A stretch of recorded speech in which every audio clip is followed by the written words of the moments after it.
안녕하세요. 면역학TV의 김민석. 이주은입니다. 네, 이번 주부터 저희가 본격적인 면역학에 대해서 배운다는 느낌이 조금 들더라고요. 그래요? 예. 네, 뭐 읽다 보니까 아는 단어도 나오고 그래가지고. 벌써요? 네. 예. 다행입니다. 그래서 조금 친숙하게 느껴지는 것 같아요. 네. 항원이라는 말도 있고, 뭐 이것저것 들어본 단어들이 몇 개 벌써 나오더라고요. 이제 7, 8번째 시간 됐으니까요. 네. 네. 반복 학습이 최고입니다. 보니까 항원이라는 게 아주 큰 제목에 들어가 있던데. 네, 오늘은 항원에 대해서 배우는 날인데요. 네. 항원이라 그러면 우리 항체가 서로 쌍이 되는 단어가 되죠. 아, 네.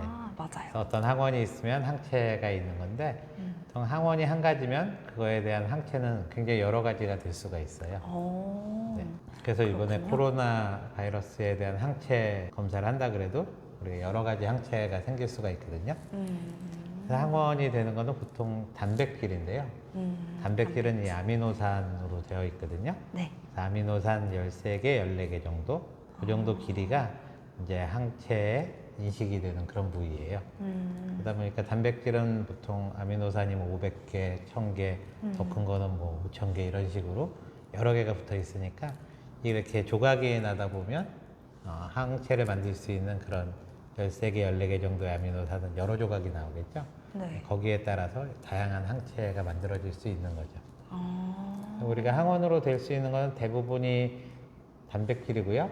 3대 영양소라 그러면 탄수화물, 지방이 있잖아요. 네. 근데 탄수화물은 항원이 될 수가 있고 지방 같은 경우에는 잘 항원이 안 돼요. 지방은 보통 단순한 구조가 여러 번 반복이 되기 때문에 네. 또 우리 사람이 가지고 있는 지방이랑 미생물이 가지고 있는 지방이랑 큰 차이가 없어요. 그러다 보니까 잘 항원으로서 작용을 못하죠. 그래서 항원이라 그러면 우리 몸에 넣어줬을 때 항체를 만들 수 있는 것들을 항원이라고 볼 수 있는 거죠. 그런 게 예를 들면 어떤 게 있을까요? 항원이 될 수 있을 만한 물질이? 항원이 되려면 일단 자기 몸에 있는 단백질들은 그렇게 인식을 하면 안 되잖아요. 맞아요. 그렇기 때문에 나와는 다른 어떤 사람 또는 나와는 다른 동물에서 유래된 그런 단백질이거나 또는 뭐 미생물들, 바이러스라든지 세균 또는 뭐 곰팡이, 기생충 뭐 이런 데서부터 온 단백질들은 우리하고 이제 다르기 때문에 그런 것들을 몸에 넣어주면은 이게 항원으로 작용해서 항체가 만들어지는 거죠. 아, 그렇군요. 네. 제가 읽어보니까 항원이 두 가지 종류가 있더라고요. 네. 완전 항원이랑 불완전 항원이 있던데, 네. 네. 특징에 대해서 한번 설명해 주시겠어요? 그러니까 완전 항원이라는 거는 이렇게 몸에 넣어줬을 때 항체가 이제 생기는 거를 완전 항원이라 그래요. 근데 이제 불완전 항원이라는 거는 항체하고 이렇게 결합은 될 수가 있는데 그 물질만 넣어줬을 때는 항체가 생기지 않는 걸 말해요. 조금 복잡하죠. 그래서 네. 이거를 불완전 항원을 다른 말로 합텐이라고 하는데요. 텐. 예, 합텐이라는 거는 라틴어에서 온 말인데 어디에 단단히 결합되어 있는 물질 이런 뜻이에요. 그래서 이 합텐이 우리 몸에 들어갔을 때 우리 몸의 단백질 주로 이제 피 속에 있는 알부민 같은 거랑 결합을 하게 되면 이게 합쳐져서 항원으로 작용을 해서 항체를 만들 수 있는 그런 물질을 우리가 합텐이라 그래요. 네. 보통은 항체를 만들려면은 대식세포가 이 물질을 잡아먹어야 되거든요. 네. 근데 대식세포는 작은 물질은 잡아먹지 않아요. 오.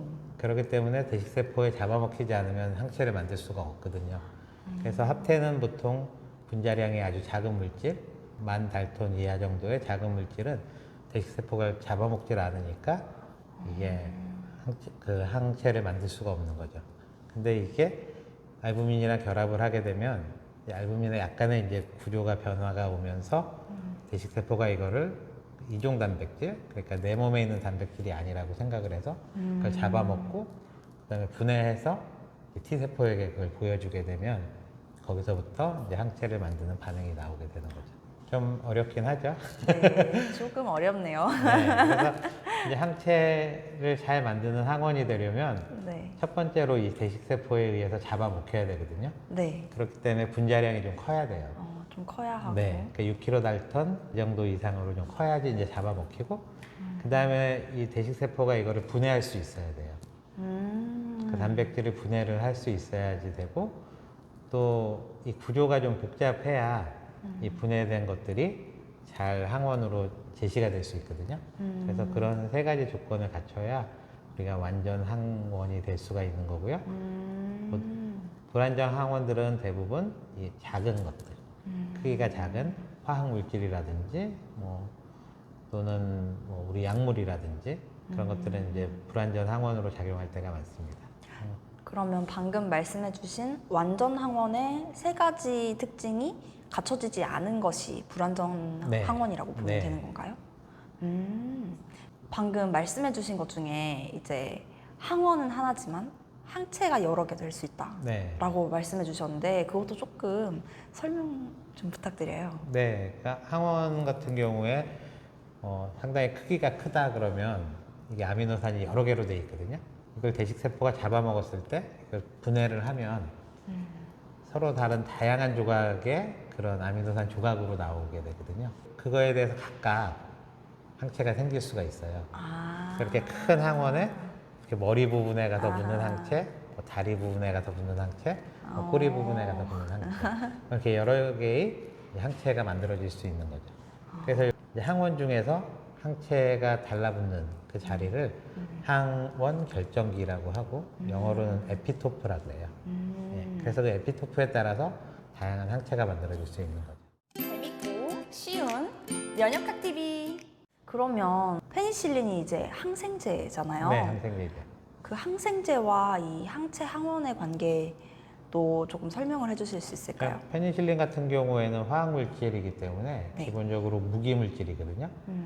그러니까 우리가 탄수화물, 지방, 단백질, 핵산 같은 거 이런 것들을 우리가 유기 물질이라 그래요. 살아있는 네. 동식물에서 나오는 물질, 네. 주로 탄소가 메인으로 들어가 있는 이런 것들을 유기 물질이라고 하는데 항원은 보통 유기 물질이어야지 만들어지거든요. 네. 그래서 이런 화학 물질, 그러니까 페니실린 같은 거는 분자량 한 300 정도 되는 아주 단순한 화학 물질이거든요.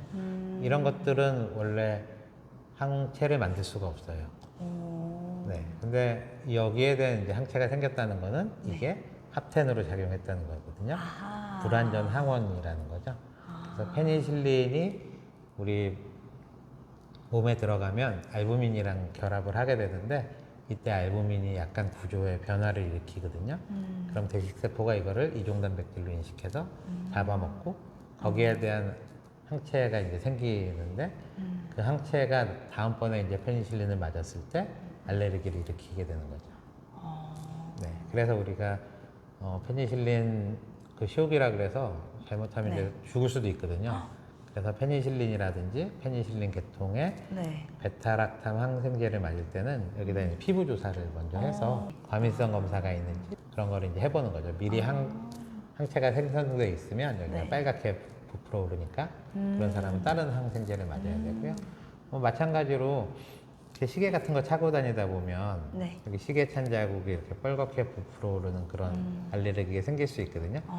이제 금속 알레르기라고 하죠. 네, 맞아요. 금속은 원래 항원이 될 수가 없는데 이것도 마찬가지로 금속 성분 중에 일부가 몸에 들어가서 합텐으로 작용을 하게 되면 그거에 대한 우리가 그 알레르기가 생길 수 있는 거죠. 신기하네요. 주로 알레르기는 이제 피부에서 주로 일어나는 거고요.